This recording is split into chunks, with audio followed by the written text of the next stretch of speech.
Moi, je me suis beaucoup enrichi des présentations précédentes et j'espère que mon propos très humble pourra quand même apporter quelque chose de l'eau au moulin.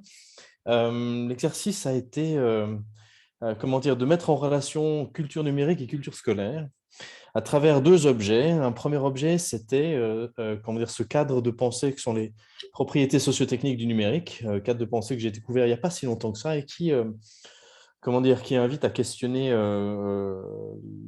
l'organisation scolaire au-delà de les enseignants, leur formation, leurs gestes, comment elles implémentent les technologies numériques, invite à questionner, comment dire, comment on pense l'apprentissage dans un environnement numérisé. Et confronter ceci aux visions des étudiants en fin de formation, c'est relatif, c'est des étudiants de troisième année de formation bachelor à la HEP, donc, et en début d'année, donc ils ont encore allez, une petite année académique devant eux, sur leur vision de l'école de demain, dans le cadre d'un cours d'introduction aux technologies, introduction des technologies dans l'enseignement. Donc voilà, en gros, mon propos, ça va être de confronter ces deux choses-là et tendre vers peut-être, comment dire, une espèce de conclusion qui rejoindra très probablement certains propos que l'on a entendus jusque-là. Alors, très rapidement, quelles sont ces propriétés sociotechniques du numérique? Le numérique invite à l'instantanéité, à la décentralisation, à la multilatéralité, à la persistance et à l'insynchronicité. Je vais les passer très rapidement en vue, mais souvent ces termes parlent d'eux-mêmes. Alors, l'instantanéité, comment dire, sur la question numérique, c'est que, évidemment, ce n'est pas tout à fait vrai. L'information, elle passe dans des câbles, dans des satellites avec une certaine vitesse, mais pour l'expérience utilisatrice-utilisateur, on a l'impression que l'information, elle est diffusée avec instantanéité. Et puis, cette propriété-là, si on veut que l'école se numérise, elle invite quand même à questionner le temps scolaire qui est souvent un temps que l'on veut long, que l'on veut comment dire, fastidieux, où l'élève doit faire un effort, doit faire un travail analytique, qui s'oppose quand même à une démarche où, allez, le cliché est celui-là, j'ai une question, je googlise le truc et c'est bon. On voit les applications de Google, par exemple, Socratique, je crois, où on scanne un problème et puis il nous sort la réponse, des vidéos YouTube qui nous donnent comment on fait, etc., etc. Donc, il y a une question de conflit, de fondement entre la culture scolaire et la culture numérique, d'une certaine manière. L'autre concept, c'est la décentralisation. Alors, le numérique, évidemment, invite à la décentralisation. Il n'y a pas, comment dire, une gouvernance centralisée, même si on peut discuter de ceci par une hypercentralisation de certains médias. Comment dire, on pensera évidemment aux GAFA. Et puis, à l'inverse, le pilotage scolaire qui se veut être quelque chose d'hyper centralisé avec des décisions, plans d'études, etc. Et là, il y a de nouveau quelque chose qui, comment dire, qui personnellement, moi, m'interpelle et qui peut-être donne des réponses sur pourquoi le numérique est si difficile à intégrer à l'école, au-delà de il faut former les enseignants, il faut leur donner le matériel. Comment dire, c'est un rapport au savoir qui est complètement différent. Autre propriété sociotechnique du numérique, la multilatéralité, donc qui nous dit que le numérique permet de rentrer en relation de un à un, de un à tous, de un à un groupe, de groupe à un, de groupe à tous, etc. On peut créer comment dire, une multitude de relations selon des besoins. On connaît les forums, on connaît les wikis, on connaît les communautés autour par exemple, des youtubeurs, des réseaux sociaux, etc. Donc, évidemment, on va créer les communautés selon des besoins. Or, l'organisation scolaire, alors certes, au secondaire, on a plusieurs enseignants disciplinaires. Au primaire, on en a un, voire deux quand c'est un job sharing. Et puis, on est dans une relation de un à tous, d'une certaine manière. Quoique l'école, comment dire, a des dispositifs pour essayer de mettre en relation aussi les élèves dans des pédagogies de projet vers l'extérieur, etc., etc. Mais là, il y a quand même quelque chose comment dire, dans l'organisation qui est pas forcément la même et qui rend l'implémentation du numérique peut-être qui demande à l'école de se déséquilibrer d'une certaine manière pour vraiment implémenter le numérique au-delà d'un ordinateur ou une tablette. L'avant-dernière propriété sociotechnique, c'est la persistance. Il faut partir du principe, même si ce n'est pas 100% vrai, mais qu'une information qui est envoyée sur le réseau, que ce soit le web ou l'Internet, elle est persistante, elle dure. Et puis, ça pose quand même des questions sur le rapport à l'erreur, que l'école souhaite être bienveillante, tu as le droit de faire faux, essaye, tu tentes, etc. Bon, ben voilà, est-ce que je suis à l'aise avec l'idée de tenter, de prendre le risque de me planter, alors que ben, tout est tracé, tout est documenté et ça reste d'une certaine manière. Hein, un enseignant, alors j'ai des collègues qui demandent par exemple à leurs étudiants de faire une vidéo, de la poster sur YouTube pour valider comment dire, un des crédits ECTS. Eh ben, là, il y a une vraie question. Est-ce que je suis à l'aise, moi, avec l'idée de, pour un travail certificatif, mettre quelque chose de persistant sur le web et donc ce rapport à l'erreur qui, personnellement, m'interpelle aussi. Et puis le dernier point, la synchronicité, donc qui est une évidence maintenant pour tout le monde dans le monde de l'enseignement teinté de numérique avec comment dire, l'enseignement asynchrone. Le lieu et le temps pour apprendre, c'est pas forcément le même. Et puis ben, l'école comment dire, obligatoire, eh ben, elle standardise quand même un lieu et un temps avec de 8h à 8h45, on fait du français, de 9h à etc. Alors que le numérique invite justement à, d'une certaine manière, exploser le lieu et le temps. Alors, on sait que l'école n'a pas uniquement comme fonction d'enseigner et de permettre d'apprendre, mais aussi comment dire, de s'occuper des enfants dans un contexte et un cadre précis pour que les parents puissent bosser d'une certaine manière. Donc voilà, ça c'est aussi des enjeux voilà, qui questionnent. Est-ce que voilà, on me demande d'apprendre ça maintenant ici, mais voilà, je suis sur une ressource, un hyperlien, tac, je pars sur autre chose hyper intéressant qui pourrait me nourrir. Mais non, l'école me demande ça ici maintenant. Donc voilà, il y a aussi dans cette propriété du numérique quelque chose qui invite à questionner l'organisation scolaire. En fait. Donc voilà, ça c'est ces 5 propriétés voilà, qui proposent de questionner l'école et son organisation, son fonctionnement, ses valeurs et voilà, ses structures.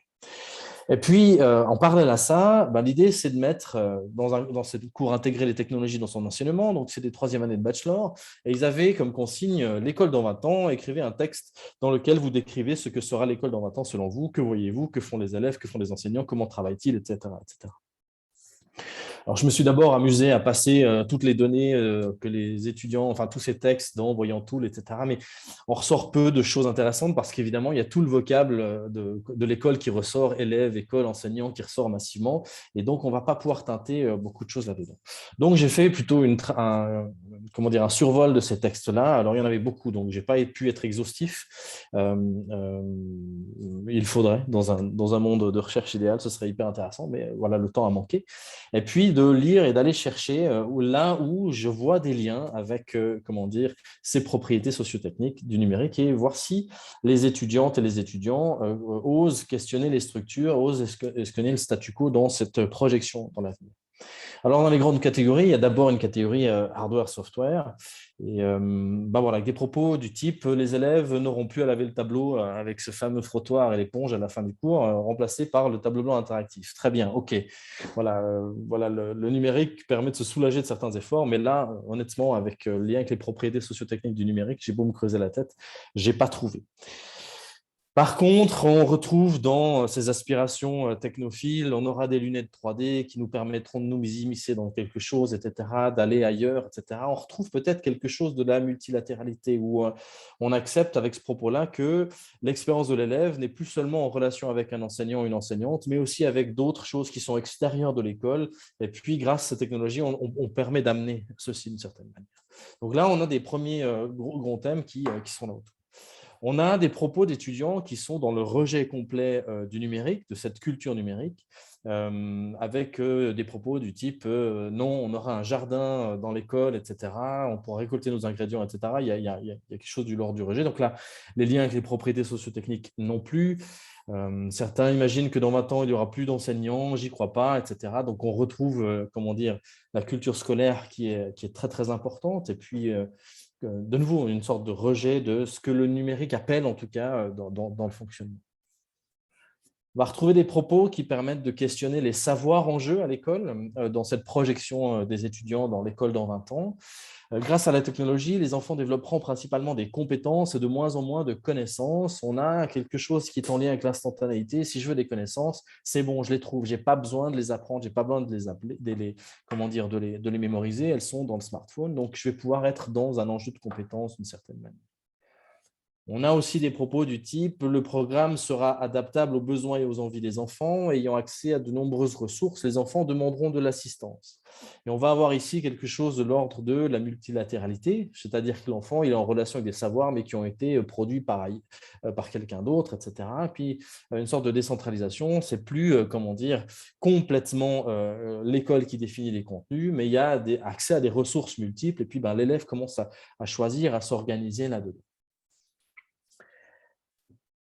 Et on va avoir aussi un chantier qui sera autour de comment l'école est organisée, l'organisation. Alors, là, c'est intéressant, c'est un étudiant qui a décidé de parler comme s'il parlait à son enfant. Tu as accès à toutes les données qui t'intéressent en 2 clics. Tu peux te renseigner, approfondir tes connaissances que tu souhaites.